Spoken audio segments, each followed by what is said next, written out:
ನಮಸ್ಕಾರ. ಕೊರೋನಾ ಎಚ್ಚರ ಮಧ್ಯಾಹ್ನದ ಬುಲೆಟಿನ್ಗೆ ಸ್ವಾಗತ. ನಾನು ಕವಿತಾ ಮಾಣಿ. ದಕ್ಷಿಣ ಕನ್ನಡ ಜಿಲ್ಲೆಯಲ್ಲಿ ಕೊರೋನಾ ಸೋಂಕು ವ್ಯಾಪಿಸುತ್ತಲೇ ಇದೆ. ಇಂದು ಒಂದೇ ದಿನ 3 ಮಂದಿಗೆ ಕೊರೋನಾ ಸೋಂಕು ಇರೋದು ದೃಢಪಟ್ಟಿದೆ. ದಕ್ಷಿಣ ಕನ್ನಡ ಜಿಲ್ಲೆಯ ಬೋಳೂರಿನ 2 ನಿವಾಸಿಗಳು ಹಾಗೂ ಬಂಟ್ವಾಳದ ಓರ್ವರಿಗೆ ಕೊರೋನಾ ಸೋಂಕು ದೃಢಪಟ್ಟಿದೆ. ಲಾಕ್ಡೌನ್ ಆದೇಶ ತೆರವು ಮಾಡ್ತಾ ಇದ್ದಂತೆಯೇ ದಕ್ಷಿಣ ಕನ್ನಡ ಜಿಲ್ಲೆಯಲ್ಲಿ ಕೊರೋನಾ ಸೋಂಕಿತರ ಸಂಖ್ಯೆ ಹೆಚ್ಚುತ್ತಾ ಇದೆ. ನಿನ್ನೆ ಓರ್ವರಿಗೆ ಕೊರೋನಾ ಸೋಂಕು ದೃಢಪಟ್ಟಿದ್ದರೆ ಇಂದು 3 ಸೋಂಕು ಕಾಣಿಸಿಕೊಂಡಿರೋದು ಆತಂಕಕ್ಕೆ ಕಾರಣವಾಗಿದೆ.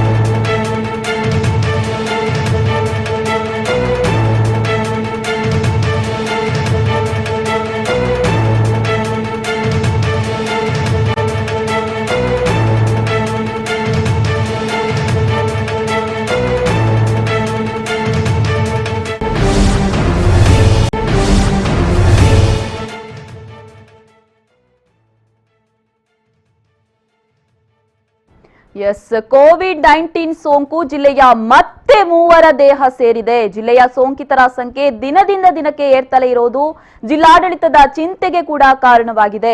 ಸೋಂಕಿತರ ಸಂಖ್ಯೆ 390ರ ಸಂಪರ್ಕದಿಂದ ಜಿಲ್ಲೆಯ ಬಂಟ್ವಾಳದ 16 ವರ್ಷದ ಬಾಲಕಿಗೆ ಸೋಂಕು ತಾಗಿರೋದು ದೃಢವಾಗಿದೆ. ಮಂಗಳೂರಿನಲ್ಲಿ 2 ಸೋಂಕು ತಾಗಿರೋದು ದೃಢವಾಗಿದೆ. ಫಸ್ಟ್ ನ್ಯೂರೋ ಆಸ್ಪತ್ರೆಯ ಸಂಪರ್ಕವನ್ನ ಹೊಂದಿದಂತಹ ಮಹಿಳೆಯಿಂದ 2 ವೈರಸ್ ತಾಗಿರುವುದು ಕೂಡ ದೃಢವಾಗಿದೆ. ಸೋಂಕಿತ ಸಂಖ್ಯೆ 536 ರೋಗಿಯಿಂದ 11 ವರ್ಷದ ಬಾಲಕಿ ಮತ್ತು 35 ವರ್ಷದ ಮಹಿಳೆಗೆ ಕೋವಿಡ್-19 ಸೋಂಕು ಪಾಸಿಟಿವ್ ಆಗಿದೆ. 2 ಕೂಡ ಮಂಗಳೂರು ಮಹಾನಗರ ಪಾಲಿಕೆ ವ್ಯಾಪ್ತಿಯ ಬೋಳೂರು ನಿವಾಸಿಗಳಾಗಿದ್ದಾರೆ. 2 ಕೂಡ ಜಿಲ್ಲೆಯಲ್ಲಿ ಸದ್ಯ 13 ಕೋವಿಡ್-19 ಸೋಂಕು ಪಾಸಿಟಿವ್ ಪ್ರಕರಣಗಳು ಆಸ್ಪತ್ರೆಯಲ್ಲಿ ಚಿಕಿತ್ಸೆಯನ್ನ ಪಡಿತಾ ಇದ್ದಾರೆ. ಜಿಲ್ಲಾಡಳಿತ ಬಿಡುಗಡೆ ಮಾಡಿದಂತಹ ಹೆಲ್ತ್ ಬುಲೆಟಿನ್ ನಲ್ಲಿ ಬಂಟ್ವಾಳದ 16 ವರ್ಷದ ಬಾಲಕಿಗೆ ಕೊರೋನಾ ಸೋಂಕು ತಗುಲಿರುವುದು ದೃಢಪಟ್ಟಿದೆ. ರೋಗಿ ಸಂಖ್ಯೆ 390ರ ಸಂಪರ್ಕದಲ್ಲಿದ್ದಂತಹ 16 ವರ್ಷದ ಬಾಲಕಿ ಎನ್ಐಟಿಕೆಯಲ್ಲಿ ನಿಗಾದಲ್ಲಿದ್ದು ಇವರ 12ನೇ ದಿನದ ಗಂಟಲು ದ್ರವ ವರದಿಯಲ್ಲಿ ಸೋಂಕು ದೃಢಪಟ್ಟಿರುವುದಾಗಿ ಜಿಲ್ಲಾಧಿಕಾರಿ ಪ್ರಕಟಣೆ ತಿಳಿಸಿರುವಂತದ್ದು. ಬಂಟ್ವಾಳ ಪೇಟೆಯಲ್ಲಿಯೇ ಇದು 6ನೇ ಪ್ರಕರಣವಾಗಿದ್ದು ತಾಲೂಕಿನ ಒಟ್ಟು ಪ್ರಕರಣಗಳ ಸಂಖ್ಯೆ 9ಕ್ಕೆ ಏರಿಕೆಯಾದಂತಾಗಿದೆ. ಬಂಟ್ವಾಳ ತಾಲೂಕಿನಲ್ಲಿ 3 ಸಾವು ಈಗಾಗಲೇ ಸಂಭವಿಸಿದ್ದು 2 ಗುಣಮುಖರಾಗಿದ್ದಾರೆ. 4 ಮಂದಿಗೆ ಚಿಕಿತ್ಸೆ ನಡೀತಾ ಇದೆ.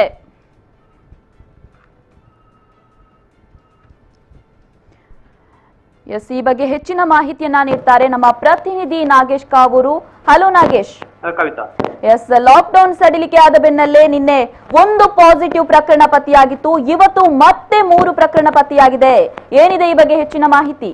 ಹೌದು ಕವಿತಾ, ಏನಾದ್ರೆ ಈಗ ದಕ್ಷಿಣ ಕನ್ನಡ ಜಿಲ್ಲೆಯಲ್ಲಿ ಕೊರೋನಾ ಸೋಂಕು ದಿನದಿಂದ ದಿನಕ್ಕೆ ಹೆಚ್ಚಾಗಿ ಕಂಡು ಬರ್ತಾ ಇದೆ. ಅಂದ್ರೆ ಇವತ್ತು ಕೂಡ 3 ಮಂದಿಗೆ ಈಗ ಕೊರೋನಾ ಸೋಂಕು ದೃಢಪಟ್ಟಿರುವಂತದ್ದು. ದಕ್ಷಿಣ ಕನ್ನಡ ಜಿಲ್ಲೆಯ ಅಂದ್ರೆ ಬೋಳೂರಿನ 2 ನಿವಾಸಿಗಳಿಗೆ ಮತ್ತೊಂದು ಬಂಟ್ವಾಳ ತಾಲೂಕಿನ ಅವರವರಿಗೆ ಈಗ ಕೊರೋನಾ ಸೋಂಕು ದೃಢಪಟ್ಟಿರುವಂತದ್ದು. ಅಂದ್ರೆ ಲಾಕ್ಡೌನ್ ಆದೇಶವನ್ನು ಜಾರಿಗೊಳಿಸಿದ ಹಿನ್ನೆಲೆಯಲ್ಲಿ ಏನು ಸಡಿಲಿಕೆ ಮಾಡಲಾಗಿತ್ತು. ಹಾಗಾಗಿ ಈಗ ಕೊರೋನಾ ಸೋಂಕು ದಿನದಿಂದ ದಿನಕ್ಕೆ ಸಂಖ್ಯೆ ಕೂಡ ಹೆಚ್ಚಾಗ್ತಿರುವಂತದ್ದು. ನಿನ್ನೆ ಓರ್ವನಿಗೆ ಸೋಂಕು ದೃಢಪಟ್ಟಿದ್ರೆ ಇವತ್ತು 3 ಜನಕ್ಕೆ ದೃಢಪಟ್ಟಿರುವಂತದ್ದು. ಹೀಗಾಗಿ ಸಾರ್ವಜನಿಕ ವಲಯದಲ್ಲಿ ಸಾರ್ವಜನಿಕರಿಗೆ ಮತ್ತಷ್ಟು ಭಯಭೀತರಾಗಿರುತ್ತಾರೆ ಮತ್ತು ಆತಂಕಕ್ಕೆ ಕಾರಣ ಆಗಿರುವಂತದ್ದು. ಕವಿತಾ, ಅಂದ್ರೆ ಒಟ್ಟಾರೆಯಾಗಿ ದಕ್ಷಿಣ ಬಂಟ್ವಾಳ ತಾಲೂಕಿನ ಅಂದ್ರೆ ಇನ್ನೇನು ಕಳೆದ ವಾರದಲ್ಲಿ ಅಂದ್ರೆ ಸಾವನ್ನಪ್ಪಿದ ಮಹಿಳೆಯ ಸಂಪರ್ಕದಿಂದ ಅಂದ್ರೆ ಮಹಿಳೆ ಸಂಪರ್ಕದಿಂದ ಬಾಲಕಿಗೆ ಒಂದು ಕೊರೋನಾ ಸೋಂಕು ದೃಢಪಟ್ಟಿರುವಂತದ್ದು ಮತ್ತು ಏನು ಮಹಿಳೆ ಸಾವು ನಂತರ ಅಂತ ಕಾಣಿಸಿಕೊಂಡಿರುವಂತಹ ಈಗಾಗಲೇ ಒಂದು ಅವರ ವರದಿ ಅಂದ್ರೆ ನೆಗೆಟಿವ್ ಪಾಸಿಟಿವ್ ಬಂದಿರುವಂತಹ, ಹೀಗಾಗಿ ಅವರಿಗೆ ಕೂಡ ಒಂದು ಸೋಂಕು ಈಗ ದೃಢಪಟ್ಟಿರುವಂತದ್ದು. ಕವಿತಾ, ಒಟ್ಟಾರೆಯಾಗಿ ಈಗ ದಕ್ಷಿಣ ಕನ್ನಡ ಜಿಲ್ಲೆಯಲ್ಲಿ ಏನು ಕೊರೋನಾ ಸೋಂಕಿನಿಂದ ಜನರು ಮತ್ತಷ್ಟು ಭಯಭೀತರಾಗಿದ್ದಾರೆ. ಈಗಾಗಲೇ ಅಂದ್ರೆ ಸಡಿಲಿಕೆ ಕೂಡ ಮಾಡಲಾಗಿರುವಂತದ್ದು. ಹಾಗಾಗಿ ಜಿಲ್ಲಾಡಳಿತ ವಿರುದ್ಧ ಈಗ ಜನರು ಕೂಡ ಸಾರ್ವಜನಿಕರು ಕೂಡ ಒಂದು ಅಸಮಾಧಾನ ಕೂಡ ವ್ಯಕ್ತಪಡಿಸಿರುವಂತದ್ದು. ಕವಿತಾ. ನಾಗೇಶ್, ತಮ್ಮೆಲ್ಲ ಮಾಹಿತಿಗಾಗಿ ಧನ್ಯವಾದ. ದಕ್ಷಿಣ ಕನ್ನಡ ಜಿಲ್ಲೆಯಲ್ಲಿ ಮತ್ತೆ ಮತ್ತೆ 3 ಪಾಸಿಟಿವ್ ಪ್ರಕರಣ ಪತ್ತೆಯಾಗಿರುವಂತದ್ದು. ಬೋಳೂರು ಮತ್ತು ಬಂಟ್ವಾಳ ನಿವಾಸಿಗಳಿಗೆ ಪಾಸಿಟಿವ್ ಪ್ರಕರಣ ಪತ್ತೆಯಾಗಿದೆ. ದಕ್ಷಿಣ ಕನ್ನಡ ಜಿಲ್ಲೆಯಲ್ಲಿ ಕೊರೋನಾ ಸೋಂಕು ವ್ಯಾಪಿಸುತ್ತಲೇ ಇದೆ. ಇಂದು ಒಂದೇ ದಿನ 3 ಮಂದಿಗೆ ಕೊರೋನಾ ಸೋಂಕು ದೃಢಪಟ್ಟಿರೋದು ಆತಂಕಕ್ಕೆ ಕಾರಣವಾಗಿದೆ. ದಕ್ಷಿಣ ಕನ್ನಡ ಜಿಲ್ಲೆಯ ಬೋಳೂರಿನ 2 ನಿವಾಸಿಗಳು ಹಾಗೂ ಬಂಟ್ವಾಳದ ಓರ್ವರಿಗೆ ಕೊರೋನಾ ಸೋಂಕು ದೃಢಪಟ್ಟಿದೆ. ಲಾಕ್ಡೌನ್ ಆದೇಶ ತೆರವು ಮಾಡ್ತಾ ಇದ್ದಂತೆ ದಕ್ಷಿಣ ಕನ್ನಡ ಜಿಲ್ಲೆಯಲ್ಲಿ ಕೊರೋನಾ ಸೋಂಕಿತರ ಸಂಖ್ಯೆ ಹೆಚ್ಚುತ್ತಾ ಇದೆ. ನಿನ್ನೆ ಓರ್ವರಿಗೆ ಕೊರೋನಾ ಸೋಂಕು ದೃಢಪಟ್ಟಿದ್ರೆ ಇಂದು 3 ಸೋಂಕು ಕಾಣಿಸಿಕೊಂಡಿರೋದು ಆತಂಕಕ್ಕೆ ಕಾರಣವಾಗಿದೆ. ಜಿಲ್ಲಾಡಳಿತ ಬಿಡುಗಡೆ ಮಾಡಿದಂತಹ ಹೆಲ್ತ್ ಬುಲೆಟಿನ್ ನಲ್ಲಿ ಏನು ಬಂಟ್ವಾಳದ 16 ವರ್ಷದ ಬಾಲಕಿಗೆ ಕೊರೋನಾ ಸೋಂಕು ತಗುಲಿರೋದು ದೃಢಪಟ್ಟಿದೆ. ಈ ಬಗ್ಗೆ ಹೆಚ್ಚಿನ ಮಾಹಿತಿಯನ್ನ ನೀಡ್ತಾರೆ ನಮ್ಮ ಪ್ರತಿನಿಧಿ ಸಂದೀಪ್ ಸಾಲಿಯನ್ ರವರು. ಹಲೋ ಸಂದೀಪ್. ನಮಸ್ತೆ. ಲಾಕ್ಡೌನ್ ಸಡಿಲಿಕೆ ಮಾಡಿದ ಬಳಿಕ ದಕ್ಷಿಣ ಕನ್ನಡ ಜಿಲ್ಲೆಯಲ್ಲಿ ಭಯದ ವಾತಾವರಣವೇ ನಿರ್ಮಾಣವಾಗಿದೆ. ಈ ಬಗ್ಗೆ ಇವತ್ತು ಬೋಳೂರಿನಲ್ಲಿ 2 ಮಾತ್ರವಲ್ಲದೆ ಬಂಟ್ವಾಳದಲ್ಲೂ ಕೂಡ 1 ಪಾಸಿಟಿವ್ ಪ್ರಕರಣ ಪತ್ತೆಯಾಗಿದೆ. ಏನಿದೆ ಈ ಬಗ್ಗೆ ಅಪ್ಡೇಟ್ಸ್? ಹೌದು ಕವಿತೆ, ಇವತ್ತು ಬಂಟ್ವಾಳ ತಾಲೂಕು ಜಿಲ್ಲಾಡಳಿತ ಏನಿರುತ್ತೆ ಹೆಲ್ತ್ ಬುಲೆಟಿನ್ ಬಿಡುಗಡೆ ಮಾಡಿದೆ. ಇದರಲ್ಲಿ ಬಂಟ್ವಾಳದ ಒಬ್ಬಳು ಬಾಲಕಿಗೂ ಕೂಡ ಈ ಒಂದು COVID-19 ಇರುವಂತದ್ದು ಪಾಸಿಟಿವ್ ಬಂದಿರುವಂತದ್ದು. ಅಂದ್ರೆ ಈ ಹಿಂದೆ ಏನು ಕಳೆದ 1 ವಾರಗಳ ಹಿಂದೆ ಇಲ್ಲಿ ಬಂಟ್ವಾಳದಲ್ಲಿ ಪ್ರಥಮವಾಗಿ ಒಬ್ರು ಮಹಿಳೆ ಮೃತಪಟ್ಟ ಮಹಿಳೆಯ ಮಗಳಾಗಿದ್ದಾರೆ ಇವರು. ಇವರ ಒಂದು ಪ್ರಥಮ ಸಂಪರ್ಕದಲ್ಲಿ ಬಾಲಕಿ ಏನಿದ್ದಾರೆ ಇವಳಿಗೆ ಒಂದು COVID-19 ಬಂದಿರುವಂತದ್ದು. ಯಾವತ್ತು ಈ ಮಹಿಳೆಗೆ COVID-19 ಬಂದಿತ್ತು ಆ ಸಂದರ್ಭದಲ್ಲಿ ಇವರ ಮನೆಯವರನ್ನೆಲ್ಲ ಹೋಮ್ ಕ್ವಾರಂಟೈನ್ ಮಾಡಲಾಗಿದೆ. ಇವರನ್ನೆಲ್ಲ NITK ಅಲ್ಲಿ ಕ್ವಾರಂಟೈನ್ ಅಲ್ಲಿ ಇಡಲಾಗಿತ್ತು. ಆ ಬಳಿಕ ಅಲ್ಲೇ ಇದ್ದುಕೊಂಡು ಅಲ್ಲಿಂದ ಅವಳ ಕಂಟ್ರೋಲ್ಗಳನ್ನು ಕಳಿಸಿಕೊಡಲಾಗಿತ್ತು. ಈಗ ಇವತ್ತಿನ ವರದಿ ಬಂದಿದೆ. ಈ ವರದಿಯಲ್ಲಿ ಇದು ಪಾಸಿಟಿವ್ ಅಂತದ್ದು ಬೆಳಕಿಗೆ ಬಂದಿದೆ. ತಮ್ಮೆಲ್ಲ ಮಾಹಿತಿಗಾಗಿ ಧನ್ಯವಾದ ಸಂದೀಪ್. COVID-19 ಸೋಂಕು ಜಿಲ್ಲೆಯ ಮತ್ತೆ 3 ದೇಹ ಸೇರಿರುವಂತದ್ದು. ಜಿಲ್ಲೆಯ ಸೋಂಕಿತರ ಸಂಖ್ಯೆ ದಿನದಿಂದ ದಿನಕ್ಕೆ ಏರ್ತಲೇ ಇರೋದು ಜಿಲ್ಲಾಡಳಿತದ ಚಿಂತೆಗೆ ಕೂಡ ಕಾರಣವಾಗಿದೆ. ಸೋಂಕಿತ ಸಂಖ್ಯೆ 390ರ ಸಂಪರ್ಕದಿಂದಾಗಿ ಜಿಲ್ಲೆಯ ಬಂಟ್ವಾಳದ 16 ವರ್ಷದ ಬಾಲಕಿಗೆ ಸೋಂಕು ತಾಗಿರೋದು ದೃಢವಾಗಿದೆ. ಏನು ಮಂಗಳೂರಿನಲ್ಲಿ 2 ಸೋಂಕು ತಾಗಿರುವುದು ದೃಢವಾಗಿದೆ. ಫಸ್ಟ್ ನ್ಯೂರೋ ಆಸ್ಪತ್ರೆಯ ಸಂಪರ್ಕವನ್ನ ಹೊಂದಿದ್ದಂತಹ ಮಹಿಳೆಯಿಂದ 2 ವೈರಸ್ ತಾಗಿರೋದು ದೃಢವಾಗಿರುವಂತದ್ದು. ಸೋಂಕಿತ ಸಂಖ್ಯೆ 536 ರೋಗಿಯಿಂದ 11 ವರ್ಷದ ಬಾಲಕಿ ಮತ್ತು 35 ವರ್ಷದ ಮಹಿಳೆ COVID-19 ಸೋಂಕು ಪಾಸಿಟಿವ್ ಆಗಿದೆ. ಇನ್ನು ಇಬ್ಬರು ಕೂಡ ಮಂಗಳೂರು ಮಹಾನಗರ ಪಾಲಿಕೆ ವ್ಯಾಪ್ತಿಯ ಬೋಳೂರು ನಿವಾಸಿಗಳಾಗಿದ್ದಾರೆ. ಜಿಲ್ಲೆಯಲ್ಲಿ ಸದ್ಯ 13 COVID-19 ಸೋಂಕು ಪಾಸಿಟಿವ್ ಪ್ರಕರಣಗಳು ಆಸ್ಪತ್ರೆಯಲ್ಲಿ ಚಿಕಿತ್ಸೆಯನ್ನ ಕೂಡ ಪಡೀತಾ ಇದೆ.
ಎಸ್, ರಾಜ್ಯದಲ್ಲಿ 1.5 ತಿಂಗಳಿನಿಂದ ಲಾಕ್ಡೌನ್ ಜಾರಿಯಲ್ಲಿದೆ. ರಾಜ್ಯದ ಅನೇಕ ವಲಯದ ಜನ ಸಂಕಷ್ಟಕ್ಕೆ ಒಳಗಾಗಿದ್ದಾರೆ.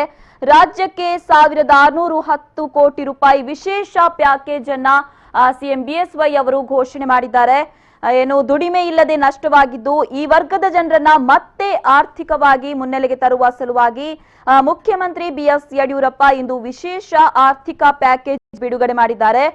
ಲಾಕ್ಡೌನ್ ನಿಂದಾಗಿ ದೇವಾಲಯಗಳು ಮುಚ್ಚಿರೋದ್ರಿಂದ ಹಬ್ಬ, ಮದುವೆ, ಸಭೆ ಸಮಾರಂಭಗಳು ಮತ್ತು ಮತ್ತಿತರ ಕಾರ್ಯಕ್ರಮಗಳು ನಡೆಯದೇ ಇರೋದ್ರಿಂದ ಹೂವುಗಳ ಬೇಡಿಕೆ ಇಲ್ಲದೆ ಹೂವು ಬೆಳೆಗಾರರು ತಾವು ಬೆಳೆದಿರುವಂತಹ ಹೂವುಗಳನ್ನ ತಮ್ಮ ಹೊಲದಲ್ಲೇ ನಾಶ ಮಾಡುವ ಪರಿಸ್ಥಿತಿ ಕೂಡ ಉದ್ಭವಿಸಿದೆ.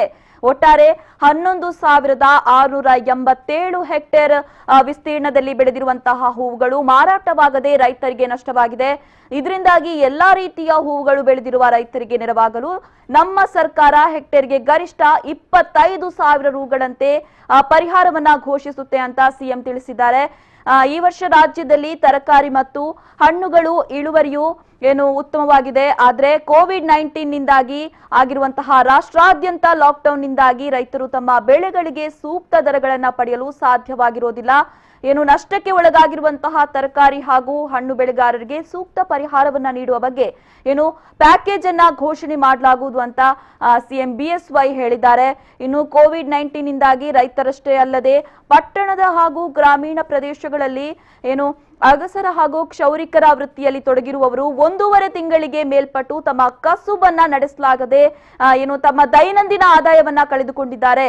ಇವರಿಗೆ ನೆರವಾಗಲು ನಮ್ಮ ರಾಜ್ಯದಲ್ಲಿರುವಂತಹ ಅಂದಾಜು 60,000 ಅಗಸರ ವೃತ್ತಿಯಲ್ಲಿರುವಂತಹ ಹಾಗೂ 2,30,000 ಕ್ಷೌರಿಕ ವೃತ್ತಿಯಲ್ಲಿರುವವರಿಗೆ 5,000 ರೂಪಾಯಿಗಳನ್ನ ಒಂದು ಬಾರಿ ಪರಿಹಾರವಾಗಿ ನೀಡಲಾಗುತ್ತೆ ಅಂತ ಸಿಎಂ ಬಿಎಸ್ವೈ ತಿಳಿಸಿರುವಂತದ್ದು.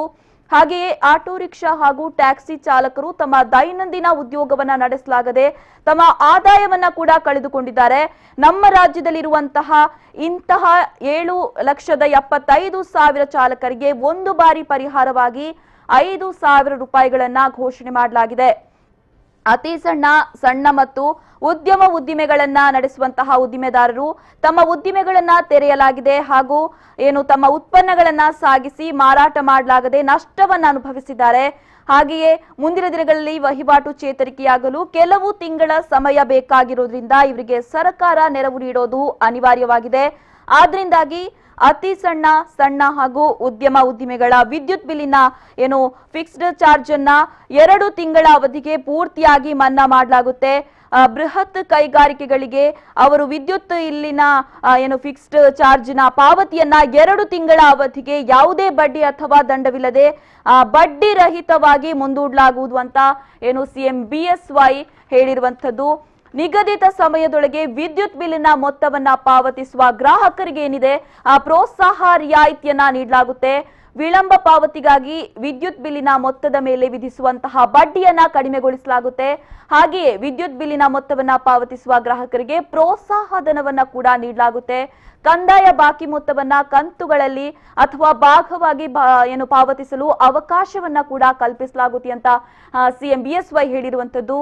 ಕಂದಾಯ ಬಾಕಿ ಮೊತ್ತವನ್ನ ಪಾವತಿಸದೇ ಇರುವಂತಹ ಗ್ರಾಹಕರಿಗೆ ಇದೇ ತಿಂಗಳ 30ರವರೆಗೆ ವಿದ್ಯುತ್ ಸಂಪರ್ಕ ಕಡಿತಗೊಳಿಸದೇ ಇರೋದು ಕೂಡ ಅಂತ ಹೇಳಲಾಗಿದೆ. ಇನ್ನು ಈಗಾಗಲೇ ಸಾಕಷ್ಟು ಸಂಕಷ್ಟಗಳನ್ನ ಎದುರಿಸ್ತಾ ಇದ್ದಂತಹ ನೇಕಾರರಿಗೆ ಈ ಲಾಕ್ಡೌನ್ ನಿಂದಾಗಿ ಮತ್ತಷ್ಟು ನಷ್ಟ ಉಂಟಾಗಿದ್ದು ನೇಕಾರರಿಗೆ ನೆರವಾಗಲು 109 ಕೋಟಿ ರೂಪಾಯಿ ವೆಚ್ಚದಲ್ಲಿ ನೇಕಾರರ ಸಾಲ ಮನ್ನಾ ಯೋಜನೆಯನ್ನ ಘೋಷಿಸಿದೆ. ಹಾಗೆಯೇ ಈ ಯೋಜನೆಗೆ ಈಗಾಗಲೇ ಹಿಂದಿನ ವರ್ಷ 29 ಕೋಟಿ ರೂಪಾಯಿಗಳನ್ನ ಬಿಡುಗಡೆ ಮಾಡಲಾಗಿದೆ. ಉಳಿದಿರುವಂತಹ 80 ಕೋಟಿ ರೂಪಾಯಿಗಳನ್ನ ಕೂಡಲೇ ಬಿಡುಗಡೆ ಮಾಡಿ ನೇಕಾರರಿಗೆ ಹೊಸ ಸಾಲಗಳು ದೊರಕಿಸಿಕೊಡಲು ಮಾಡಿಕೊಡಲಾಗುತ್ತೆ ಅಂತ ಸಿಎಂ ಬಿಎಸ್ವೈ ತಿಳಿಸಿರುವಂತದ್ದು. ಇದಲ್ಲದೆ ನೇಕಾರರ ಸಮ್ಮಾನ್ ಯೋಜನೆ ಎಂಬ ಹೊಸ ಯೋಜನೆಯನ್ನ ಘೋಷಿಸಲಾಗುವುದು. ಈ ಯೋಜನೆಯಡಿಯಲ್ಲಿ ರಾಜ್ಯದಲ್ಲಿರುವಂತಹ ಅಂದಾಜು 54,000 ಕೈಮಗ್ಗ ನೇಕಾರರಿಗೆ ಪ್ರತಿ ವರ್ಷ 2,000 ರೂಪಾಯಿಗಳಂತೆ ಅವರ ಬ್ಯಾಂಕ್ ಖಾತೆಗೆ ನೇರವಾಗಿ ಜಮೆ ಮಾಡಲಾಗುತ್ತೆ. ಇನ್ನು ರಾಜ್ಯದಲ್ಲಿರುವ 15.80 ಲಕ್ಷ ನೋಂದಾಯಿತ ಕಟ್ಟಡ ಕಾರ್ಮಿಕರ ಪೈಕಿ ಈಗಾಗಲೇ 11.80 ಲಕ್ಷ ಕಟ್ಟಡ ಕಾರ್ಮಿಕರಿಗೆ ಸರ್ಕಾರದಿಂದ 2,000 ರೂಪಾಯಿಗಳನ್ನ ಅವರ ಬ್ಯಾಂಕ್ ಖಾತೆಗೆ ನೇರವಾಗಿ ವರ್ಗಾಯಿಸಲಾಗಿರುತ್ತೆ. ಇನ್ನುಳಿದ 4 ಲಕ್ಷ ಕಟ್ಟಡ ಕಾರ್ಮಿಕರಿಗೆ ಅವರವರ ಬ್ಯಾಂಕ್ ಖಾತೆಯ ವಿವರಗಳು ದೊರೆತ ನಂತರ 2,000 ರೂಪಾಯಿಗಳನ್ನು ವರ್ಗಾಯಿಸಲು ಕ್ರಮವನ್ನ ವಹಿಸಲಾಗುವುದು. ಇನ್ನು ಕಟ್ಟಡ ಕಾರ್ಮಿಕರಿಗೆ ಈಗಾಗಲೇ ನೀಡಿರುವಂತಹ 2,000 ರೂಪಾಯಿಗಳ ಜೊತೆಗೆ ಹೆಚ್ಚುವರಿಯಾಗಿ 3,000 ರೂಪಾಯಿಗಳನ್ನು ನೀಡಲು ಸರ್ಕಾರ ನಿರ್ಧರಿಸಿದೆ. ಇನ್ನು ಈ ಹಣವನ್ನ ಅವರ ಬ್ಯಾಂಕ್ ಖಾತೆಗೆ ನೇರವಾಗಿ ವರ್ಗಾಯಿಸಲಾಗುವುದು.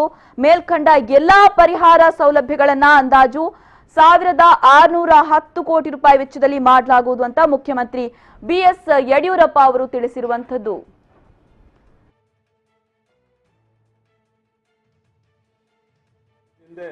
ಲಾಕ್ಡೌನ್ ಸ್ವಲ್ಪ ಸರಳಗೊಳಿಸಿದ್ದೇವೆ, ಸಡಿಲಗೊಳಿಸಿದ್ದೇವೆ. ಅದರ ಅರ್ಥ ಲಾಕ್ಡೌನ್ ನಿಂತಿದೆ ಅಂತಲ್ಲ. ಯಾರು ಸಹ ಈ ರಿಯಾಯಿತಿಯನ್ನ ದುರುಪಯೋಗ ಮಾಡಿಕೊಳ್ದೇನೆ ಅಂತರ ಕಾಯ್ಕೊಂಡು ರಾಜ್ಯದ ಆರ್ಥಿಕ ಸ್ಥಿತಿ ಸುಧಾರಣೆ ಆಗೋದಕ್ಕೆ ವಿನಂತಿಯನ್ನ ಮಾಡ್ತೇನೆ. ಯಾರೋ ಕಾರ್ಮಿಕರು ನಾವು ನಮ್ಮ ರಾಜ್ಯಗಳಿಗೆ ಹೋಗಲೇಬೇಕು ಅಂತ ಅಪೇಕ್ಷೆ ಪಟ್ಟರು ಸುಮಾರು 1 ಲಕ್ಷಕ್ಕೂ ಹೆಚ್ಚು ಜನರನ್ನ 3,500 ಬಸ್ಗಳಲ್ಲಿ, ಟ್ರೈನ್ಗಳಲ್ಲಿ ಅವರು ಅಪೇಕ್ಷೆ ಪಟ್ಟಂತ ಸ್ಥಳಗಳಿಗೆ ಕಳಿಸುವಂತ ಪ್ರಯತ್ನ ಮಾಡಿದ್ದೇವೆ. ನಾಳೆಗೆ ಬಸ್ಗಳಲ್ಲಿ ಕಳಿಸುವಂತಹದ್ದು ಮುಗಿಯುತ್ತೆ. ನಾನು ಈಗಾಗಲೇ ವಿನಂತಿ ಮಾಡಿದ್ದೇನೆ ಎಲ್ಲ ಕಾರ್ಮಿಕರಿಗೆ. ಇಲ್ಲಿ ಎಲ್ಲ ರೀತಿಯ ಕನ್ಸ್ಟ್ರಕ್ಷನ್ ವರ್ಕ್ ಉಳಿದಂತ ಕೆಲಸ ಕಾರ್ಯಗಳು ಪ್ರಾರಂಭ ಆಗಿರೋದ್ರಿಂದ ಮೊನ್ನೆ ತಾನೇ ಬಿಲ್ಡರ್ಸ್ ಉಳಿದ ಪ್ರಮುಖರ ಜೊತೆ ಸಮಾಲೋಚನೆ ಮಾಡಿದಾಗ ಸಾವಿರಾರು ಜನ ನಮ್ಮಲ್ಲಿ ಕೆಲಸ ಮಾಡ್ತಾ ಇದ್ದಾರೆ. ಕೆಲಸ ಇಲ್ಲದೇ ಇದ್ದಾಗಲೂ 1.5 ತಿಂಗಳು ನಾವು ಸಂಬಳ ಕೊಟ್ಟಿದ್ದೇವೆ, ಊಟ ಕೊಟ್ಟಿದ್ದೇವೆ. ಮುಂದೆ ಸಹ ಹೆಚ್ಚಿನ ಅನುಕೂಲ ಮಾಡಿಕೊಡಕ್ಕೆ ನಾವು ಸಿದ್ಧ ಇದ್ದೇವೆ. ಅದಕ್ಕೆ ಸರ್ಕಾರದ ಎಲ್ಲ ರೀತಿಯ ಸಹಕಾರ ಬೇಕು ಅಂತ ವಿನಂತಿಯನ್ನು ಮಾಡಿದ್ರು. ನಾವು ಸಹ ಎಲ್ಲ ರೀತಿಯ ಕೈಗಾರಿಕೆಗಳು ಪ್ರಾರಂಭ ಮಾಡಬೇಕು. ನಿರುದ್ಯೋಗಿಗಳಿಗೆ ಉದ್ಯೋಗ ಸಿಗಬೇಕು, ಕಾರ್ಮಿಕರಿಗೆ ಉದ್ಯೋಗ ಸಿಗಬೇಕು. ಈ ಕಡೆ ಗಮನವನ್ನು ಕೊಡಬೇಕು ಅಂತ ಹೇಳಿ ನಾನು ವಿನಂತಿಯನ್ನ ಮಾಡಿದ್ದೇನೆ. ನಮ್ಮ ಹಣಕಾಸಿನ ಇಲಾಖೆ ಪ್ರಮುಖರ ಜೊತೆ ಸಮಾಲೋಚನೆ ಮಾಡಿ ಹಣಕಾಸಿನ ಸ್ಥಿತಿಗತಿಗಳು ಸರಿ ಇಲ್ಲದೇ ಇದ್ರೂ ಸಹ ಜನ ಏನು ಸಂಕಟ ಸಿಕ್ಕಿದ್ದಾರೆ, ಅವರಿಗೆ ನೆರವಿಗೆ ಬರುವುದು ಸರ್ಕಾರದ ಕರ್ತವ್ಯ ಅಂತೇಳಿ 1,610 ಕೋಟಿ ರೂಪಾಯಿನ ಒಂದು ಪ್ಯಾಕೇಜ್ಗಳನ್ನ 1,610 ಕೋಟಿ ಬಹುಶಃ ದೇಶದ ಯಾವುದೇ ರಾಜ್ಯದಲ್ಲಿ ಇಷ್ಟು ದೊಡ್ಡ ಪ್ರಮಾಣದಲ್ಲಿ ಇಂಥ ಸಂದರ್ಭದಲ್ಲಿ ಸವಲತ್ತು ಕೊಡುವಂತ ಪ್ರಯತ್ನ ಮಾಡಿರಲಿಲ್ಲ. ನಾವು ಬೇರೆ ಎಲ್ಲ ಕೆಲಸವನ್ನ ಬದಿಗೊತ್ತಿ ಇದಕ್ಕೆ ಆದ್ಯತೆಯನ್ನು ಕೊಟ್ಟು ಕೆಲವು ನಿರ್ಧಾರವನ್ನು ಮಾಡಿದ್ದೇವೆ. ತಮಗೆ ಗೊತ್ತಿದೆ, ಲಾಕ್ಡೌನ್ನಿಂದಾಗಿ ಎಲ್ಲ ದೇವಾಲಯಗಳು ಮುಚ್ಚಿರೋದ್ರಿಂದ ಹಬ್ಬ, ಮದುವೆ, ಸಭೆ, ಸಮಾರಂಭಗಳು ನಡೆದೇ ಇದ್ದರಿಂದ ವಿಶೇಷವಾಗಿ ಯಾರು ಹೂವುಗಳನ್ನು ದೊಡ್ಡ ಪ್ರಮಾಣದಲ್ಲಿ ಬೆಳೆದಿದ್ರು ಅದಕ್ಕೆ ಬೇಡಿಕೆ ಇಲ್ಲದೇನೆ ಅವರು ಸಂಕಷ್ಟ ಅನುಭವಿಸಿ ಹೊಲದಲ್ಲೇ ಹೂಗಳನ್ನೆಲ್ಲ ಬಿಟ್ಟು ಕಂಗಾಲಾಗಿರುವಂತಹದ್ದು. 11,687 ಹೆಕ್ಟೇರ್ ವಿಸ್ತೀರ್ಣದಲ್ಲಿ ಬೆಳೆದಿರುವಂತಹ ಹೂಗಳು ಮಾರಾಟ ಆಗದೇನೆ ನಮ್ಮ ರೈತರಿಗೆ ನಷ್ಟ ಆಗಿದೆ. ನಮ್ಮ ಸರ್ಕಾರ ರೈತಪರ ಸರ್ಕಾರ.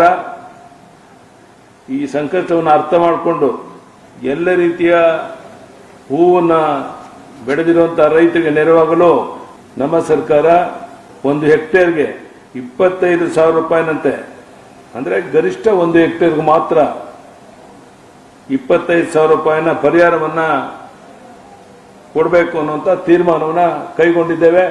ಇದರಿಂದ ಹೂವು ಬೆಳೆಗಾರರು ಏನು ಆತಂಕಕ್ಕೆ ಒಳಗಾಗಿದ್ರು, ಸಂಕಷ್ಟಕ್ಕೆ ಒಳಗಾಗಿದ್ರು, ಸ್ವಲ್ಪ ಇದರಿಂದ ಅನುಕೂಲ ಆಗುತ್ತೆ ಅಂತ ನಾನು ಭಾವಿಸಿದ್ದೇನೆ.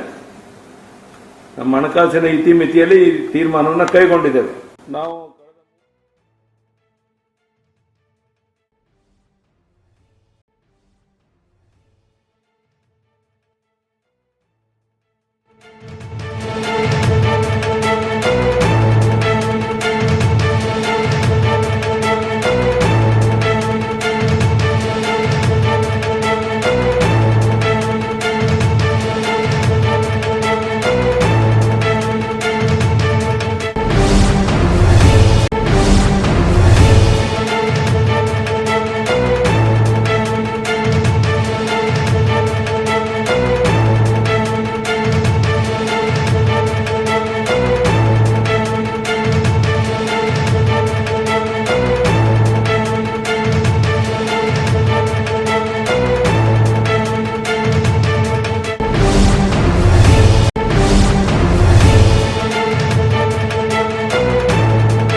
ಎಸ್, ವಿದೇಶಗಳಿಂದ ಬರುವವರಿಗೆ ಕ್ವಾರಂಟೈನ್ ಕಡ್ಡಾಯ. ಕೊರೋನಾದಿಂದಾಗಿ ವಿದೇಶಗಳಲ್ಲಿ ಸಮಸ್ಯೆಗೆ ಸಿಲುಕಿರುವಂತಹ ಕರಾವಳಿಗರನ್ನ ತವರಿಗೆ ಕರೆತರುವ ಪ್ರಕ್ರಿಯೆ ಆರಂಭವಾಗಿದೆ. ಕೇಂದ್ರ ಆರೋಗ್ಯ ಇಲಾಖೆ ಈ ಸಂಬಂಧ ಮಂಗಳೂರು ಅಂತಾರಾಷ್ಟ್ರೀಯ ವಿಮಾನ ನಿಲ್ದಾಣಕ್ಕೆ ನಿರ್ದೇಶನ ನೀಡಿದ್ದು ಬರುವಂತಹ ಎಲ್ಲರನ್ನ ತಪಾಸಣೆಗೆ ಒಳಪಡಿಸುವಂತೆ ಸೂಚಿಸಿದೆ. ಏರ್ಪೋರ್ಟ್ನಲ್ಲಿ ಸಾಮಾಜಿಕ ಅಂತರ ಕಾಯ್ದುಕೊಳ್ಳಲು ಮಾರ್ಕಿಂಗ್ ಹಾಗೆ ಕ್ವಾರಂಟೈನ್ಗಾಗಿ ಮಂಗಳೂರು, ಉಡುಪಿ ಹೋಟೆಲ್, ವಸತಿ ಗೃಹಗಳನ್ನು ನಿಗದಿಪಡಿಸಲಾಗ್ತಾ ಇದೆ. ಮೂಲಗಳ ಪ್ರಕಾರ ಮೇ 13ರ ವೇಳೆಗೆ ಮಂಗಳೂರು ವಿಮಾನ ನಿಲ್ದಾಣಕ್ಕೆ 4,000ಕ್ಕೂ ಅಧಿಕ ಮಂದಿ ಬರುವಂತಹ ಸಾಧ್ಯತೆ ಇದೆ. Saudi Arabia, Qatar, UAE, America, ಕೆನಡಾದವರು ಹೆಚ್ಚಿನ ಸಂಖ್ಯೆಯಲ್ಲಿದ್ದಾರೆ. ಇವರನ್ನ ವಿಮಾನ ನಿಲ್ದಾಣದಲ್ಲೇ ತಪಾಸಣೆಗೆ ಒಳಪಡಿಸಲಾಗುತ್ತೆ. ಸೋಂಕು ಲಕ್ಷಣವಿದ್ರೆ ಅಥವಾ ಬೇರೆ ಅನಾರೋಗ್ಯ ಸಮಸ್ಯೆಗಳಿದ್ದಂತಹ ಸಂದರ್ಭದಲ್ಲಿ ಕ್ವಾರಂಟೈನ್ ಕಡ್ಡಾಯ. ಈ ಅವಧಿಯಲ್ಲಿ ನೆಗೆಟಿವ್ ಆದ್ರೆ ಮಾತ್ರ ಮನೆಗೆ ಹೋಗಬಹುದು. ಇನ್ನು ಕ್ವಾರಂಟೈನ್ ಸೌಲಭ್ಯಕ್ಕೆ ಮಂಗಳೂರಿನ ಹೋಟೆಲ್, ವಸತಿ ನಿಲಯ ಸಂಸ್ಥೆಗಳೊಂದಿಗೆ ಜಿಲ್ಲಾಡಳಿತ ಮಂಗಳವಾರ ಸಭೆ ನಡೆಸಿದೆ. ಇನ್ನು ಪ್ರೊಬೇಷನರಿ ಐಎಎಸ್ ಅಧಿಕಾರಿ ರಾಹುಲ್ ಶಿಂಧೆ ಹಾಗೆ ಪ್ರತಿ ಕ್ವಾರಂಟೈನ್ ಕೇಂದ್ರಕ್ಕೆ ನೋಡಲ್ ಅಧಿಕಾರಿಗಳನ್ನ ನೇಮಿಸಲಾಗುತ್ತೆ. ವಸತಿ ವೆಚ್ಚವನ್ನ ಪ್ರಯಾಣಿಕರೇ ಭರಿಸಬೇಕು ಅಂತ ಕೂಡ ನಿನ್ನೆಯ ಸಭೆಯಲ್ಲಿ ಹೇಳಿರುವಂತದ್ದು. ರಸ್ತೆ ಮೂಲಕ ರಾಜ್ಯಕ್ಕೆ ಬರುವವರನ್ನ ಕೂಡ ಕ್ವಾರಂಟೈನ್ಗೆ ಒಳಪಡಿಸಲು ನಿರ್ಧಾರವನ್ನ ಮಾಡಲಾಗಿದೆ. ಕೆಲವರು ಹಡಗಿನ ಮೂಲಕವೂ ಆಗಮಿಸುವ ಕಾರಣ ಬಂದರಿನಲ್ಲಿ ಸೂಕ್ತ ಕ್ರಮಗಳನ್ನ ಕೈಗೊಳ್ಳಲಾಗಿದೆ. ಈ ಅವಧಿಯಲ್ಲಿ ನೆಗೆಟಿವ್ ಆದ್ರೆ ಮಾತ್ರ ಮನೆಗೆ ಹೋಗುವ ಅವಕಾಶವಿದೆ ಅನ್ನುವಂಥದ್ದು ಕೂಡ ಸಭೆಯಲ್ಲಿ ನಿರ್ಧರಿಸಲಾಗಿದೆ.